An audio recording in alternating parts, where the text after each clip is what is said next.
Bonjour. Dites-moi, faut-il les regarder crever? C'est peut-être une question qui se pose quand on voit tout ce qui se passe autour de nous, que ce soit des gens qui sont coincés dans des pays où on les persécute, que ce soit des gens qui sont en train de mourir du Covid. Faut-il les regarder crever? Que faut-il faire? Je vous invite à écouter la suite de la lecture du livre de Jonas et de son attitude face aux gens qui étaient voués à la perdition, les Ninivites, et de voir un peu comment Jonas réagit. Va-t-il simplement les regarder crever? Et Dieu, lui, qu'est-ce qu'il va faire dans tout ça? Est-ce que lui va les regarder crever? Écoutons la lecture. Dieu vit comment les Ninivites réagissaient. Il constata qu'ils renonçaient à leurs mauvaises actions. Il revint alors sur sa décision et n'accomplit pas le malheur dont il les avait menacés. Jonas prit fort mal la chose et se mit en colère. Il adressa cette prière au Seigneur. Ah, Seigneur, voilà bien ce que je craignais lorsque j'étais encore dans mon pays. Et c'est pourquoi je me suis dépêché de fuir vers Tarsis. Je savais que tu es un Dieu bienveillant et compatissant, patient et d'une immense bonté, toujours prêt à revenir sur tes menaces. Ah, eh bien, Seigneur, laisse-moi mourir, car je préfère la mort à la vie. As-tu raison d'être en colère? Lui demanda le Seigneur. Jonas sortit de la ville et s'arrêta à l'est de Ninive. Là, il se fit une cabane, à l'abri de laquelle il s'assit. Il attendait de voir ce qui allait se passer dans la ville. Le Seigneur fit pousser une plante plus haute que Jonas pour lui donner de l'ombre et le guérir de sa mauvaise humeur. Jonas en éprouva une grande joie. Mais le lendemain, au lever du jour, Dieu envoya un ver s'attaquer à la plante, et elle sécha.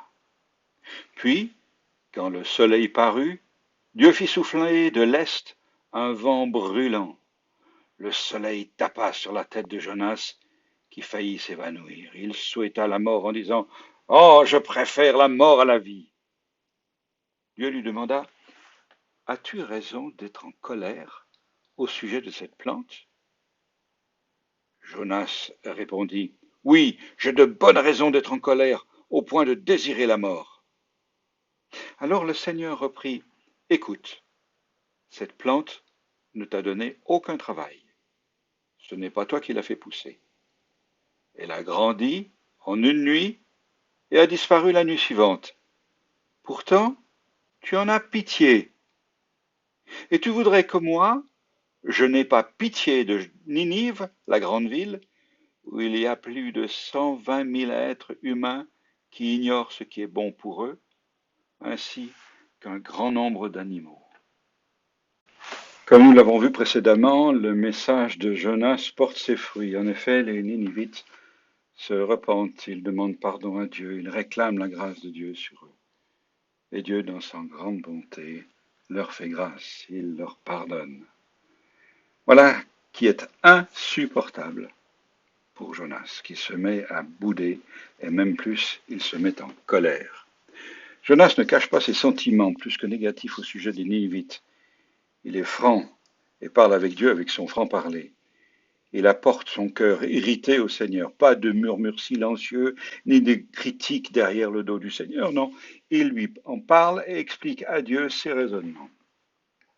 Donc là, il y a une bonne leçon de franchise. C'est au lieu de critiquer l'un l'autre, nous venions simplement faire part de notre opinion directement à notre Seigneur, que de problèmes évités. Jonas connaît son Seigneur. Il ne voulait pas que Dieu fasse grâce à ses Ninivites. Et c'est bien pour cela qu'il s'est enfui à Tarsis, pour éviter que Dieu fasse grâce à ces gens. En fait, Jonas connaît très bien qui est Dieu.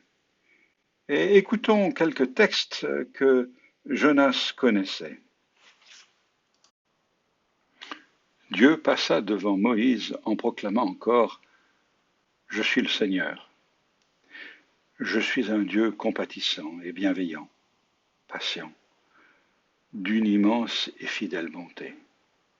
Je manifeste ma bonté envers les hommes jusqu'à 1000 générations, en supportant les péchés, les désobéissances et les fautes. Mais je ne tiens pas le coupable pour innocent. J'interviens contre celui qui a péché, contre ses enfants et ses descendants, jusqu'à la 3e ou la 4e génération.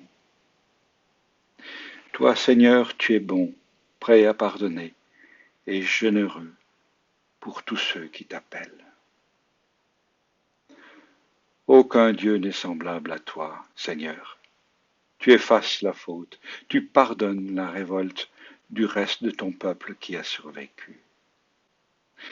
Ta colère ne dure pas toujours, car tu prends plaisir à nous manifester ta bonté. Voilà le Dieu que Jonas sert.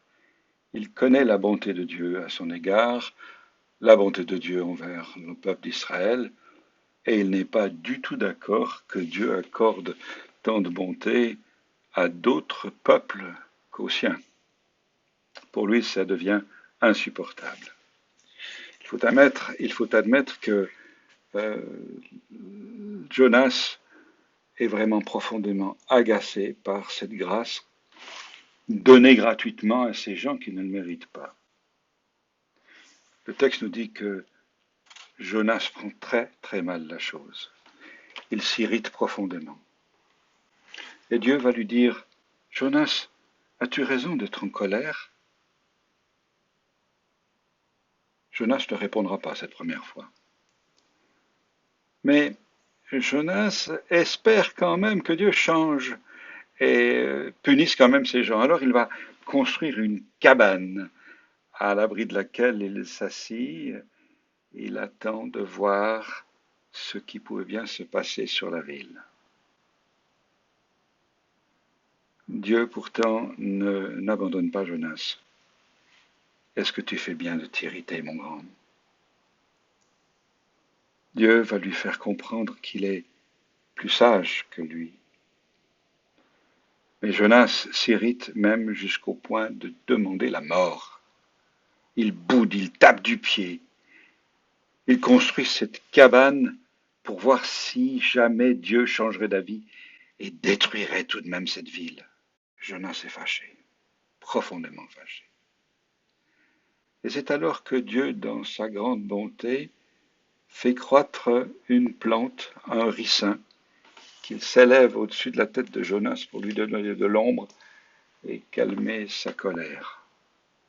Cette plante, c'est peut-être une courge ou une plante de ricin qui peut monter jusqu'à 2 ou 3 mètres de haut et qui grandit en quelques heures avec d'immenses feuilles. Là encore, c'est un miracle. Dieu parle à sa création, à une plante pour qu'elle pousse plus vite encore, simplement parce qu'il aime Jonas. Il fait un miracle parce qu'il l'aime. Alors Jonas se réjouit, il ne s'étonne pas, il remercie même pas son Seigneur, et c'est normal. La grâce, c'est pour lui. Mais Dieu revient à charge. Le lendemain, il envoie un ver qui vient attaquer la plante et la plante sèche. Puis, il fit souffler un vent de l'Est, un vent brûlant, au point où le soleil va taper sur la tête de Jonas, qui va presque s'évanouir, et qui va de nouveau réclamer la mort. Et Dieu, pour une deuxième fois, lui pose cette question, as-tu raison d'être en colère au sujet de cette plante? Oui, répondit-il, j'ai de bonnes raisons de me mettre en colère, au point de désirer la mort. Le vent obéit à Dieu, le ver obéit à Dieu. Tout ça pour corriger Jonas, qui était le désobéissant et qui s'est mis à obéir, mais un peu à contre-cœur. Remarquez que notre homme est sur le point de défaillir, mais il ne change pas d'attitude. Il s'entête. Il veut même mourir. Pourquoi Jonas pleure pour une pauvre petite plante née la veille et morte au matin? Jonas ne s'intéresse qu'à ce qui lui fait plaisir. Quand Dieu lui demande d'aller à Ninive, ça n'intéresse pas, mais il sait se réjouir pour ce qui lui fait plaisir. Ne sommes-nous pas souvent comme Jonas, ne faisant que ce qui nous permettra de satisfaire nos petits plaisirs, nos petits désirs? Quel est aujourd'hui notre précieux ricin qui peut disparaître? Si nous ne recevons rien, alors nous préférons désobéir tout comme Jonas. Beaucoup de chrétiens sont déçus parce que ce qui les intéresse en premier lieu, c'est eux et leur sacro-saint plaisir personnel. Jésus, lui, a démontré une attitude totalement différente. Pourtant, il était le maître. Il n'est pas venu pour être servi, mais pour servir ses disciples. Il a été prêt non seulement à pardonner notre attitude trop égoïste, mais encore à transformer notre manière de voir et de vivre pour être glorifié en nous. Alors nous pouvons tirer plusieurs leçons de l'histoire de Jonas. Tout d'abord, nous l'avons déjà dit, Dieu n'abandonne pas la partie avec nous jusqu'à ce que nous ayons compris ce qu'il veut nous faire comprendre. Ensuite, dans n'importe quelle situation, Dieu est toujours à l'écoute de ce que nous voulons lui dire. Et nous pouvons vraiment nous encourager les uns les autres à nous adresser à Dieu. Peut-être un grand message, c'est que rien n'est impossible à Dieu. Dieu est capable de faire des choses absolument extraordinaires. Si Dieu nous parle, nous ferions bien de lui obéir, tout comme Jonas, après son expérience dans le grand poisson, a décidé enfin d'obéir. Jonas, tu pleures sur un petit ricin qui t'a rien coûté. Et moi, Dieu, je ne pourrais pas avoir pitié de ces hommes, de ces femmes qui vivent là à Ninive et qui ne savent pas comment être heureux sans moi. Ils se sont tournés vers moi. Je leur pardonne parce que je les aime. Alors je n'aurai pas le droit d'avoir pitié d'eux? Jonas, réfléchis un petit peu. Et nous aussi nous pourrions élargir notre cœur pour tous ceux et celles qui sont autour de nous. Regardons les autres comme Dieu les voit. Dieu les aime profondément.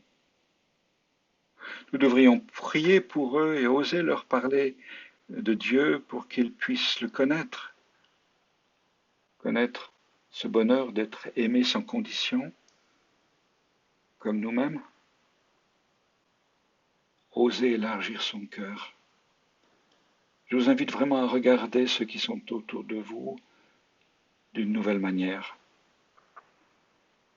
Regardez-les avec les yeux de Dieu, avec cet amour qui vient du ciel et qui inonde notre cœur et qui nous permet de voir les choses différemment. Alors ne soyons pas des Jonas, désobéissants, récalcitrants, en colère, prêts à réclamer la mort, simplement parce que les choses ne se passent pas comme nous le voulons. Mais au contraire, regardons les situations et les gens comme Dieu les voit. Et Dieu aime tous ceux qui sont autour de nous. Peu importe leur religion, leur couleur de peau, leurs habitudes, leurs mauvaises habitudes, Dieu continue de les aimer. Merci d'avoir écouté mon message. Si vous voulez recevoir d'autres messages, il vous suffit simplement de vous abonner à ma chaîne et vous recevrez alors un avertissement vous disant qu'il y a un nouveau message. Voilà, alors au plaisir de vous retrouver et je vous souhaite que du bon.